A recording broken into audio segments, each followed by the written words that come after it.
Wagwan, my people. Hope you all are doing okay. Hope you all are doing alright. And hope you all have a blessed day and a prosperous one. So please stay tuned for vulnerability updates. So it has been said that Solomon Simit, the principal of Brownstone Primary School in St. Anne, is heading to Court of Appeal in a bid to squash his conviction and indecent assault charge relative to an incident involving a teenage male student from another school 2 years ago.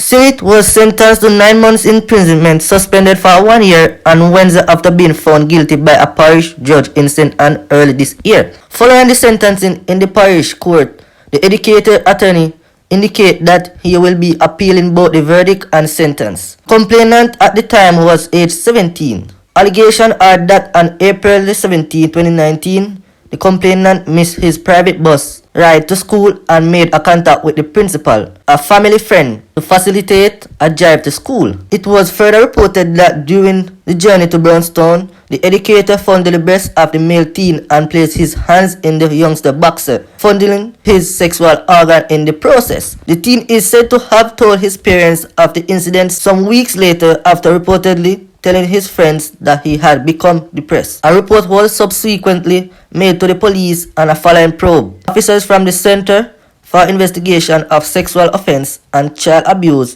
in the parish arrested the educator and later charged him. Amid the conviction and sentencing, Simit has maintained his innocence in relation to the charge that was against him.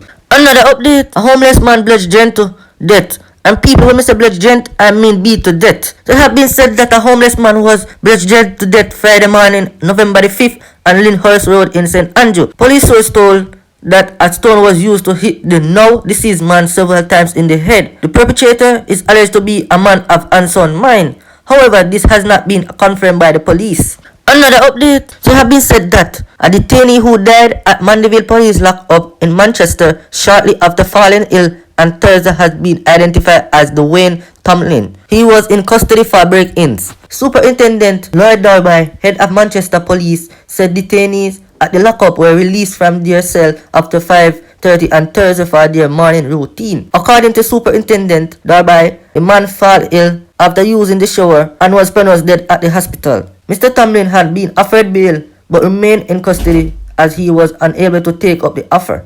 Another update, a former member of the Jamaican Defence Force was fined for illegal possession of ammunition when he appeared in the Kingston and St. Andrew Parish Court Thursday, November the 4th. The 21-year-old pleaded guilty to the offence. His attorney, Kimberly Whittaker, told the court that he was remorseful for his action as he had all intention to turn over the object to his superior. She quoted, "My client advises me that he was walking along the roadway in the vicinity of Tivoli Garden and he was scheduled to go on duty at JDF at Up Park Camp. He noticed the issue and he took them up because he knew that there was violence in the area and he did not want them to fall into the wrong hands. He had all intention to give the material to his superior upon his arrival at Up Park Camp. However, he fell asleep and it fell out of his pocket. When it was discovered, he cooperated fulsomely. He answered all questions truthfully and cooperated with the JDF ventilation. We take a toll court. His action, I would say, is regrettable, but he acknowledged that he wrong among of the law by not following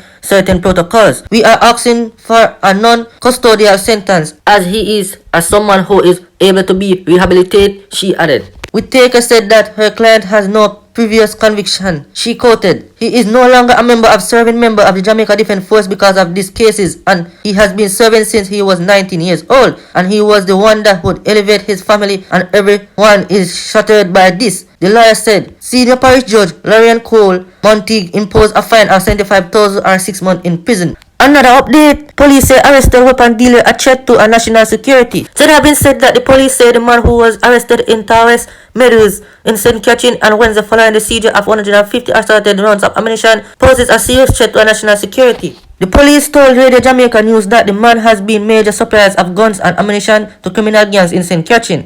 Deputy Superintendent Leroy Edwards, head of the operation for the St. Catherine North Police Division, said the man also provided bullets to hit men. According to DSP Edwards, the accused sold coated special weapons and ammunition preferred by hitmen and gangsters because they either leave no trace or have great impact when it hits a target. He reportedly operates under the guise of a legitimate business operator, selling toilet paper and wearing a company logo on his shirt.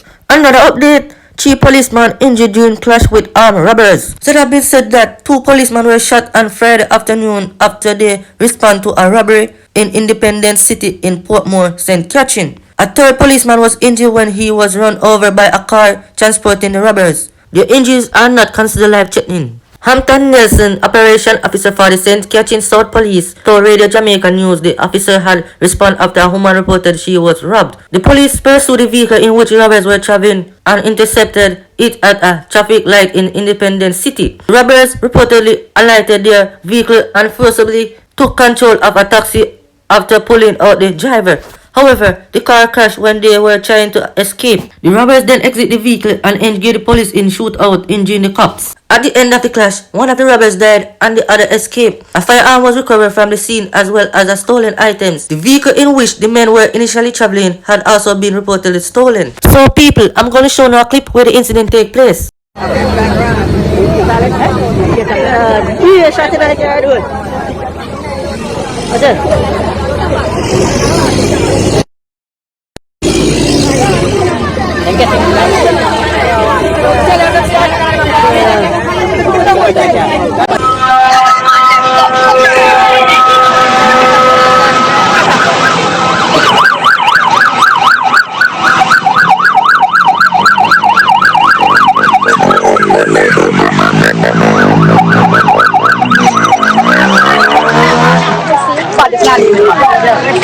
But it's not even man. So people, if you want to see a picture of the thieving boy, go look at my thumbnail, yeah man, I him that. And I hear so the briefing updates has come to an end, so please like, share and subscribe at just one click, yeah man.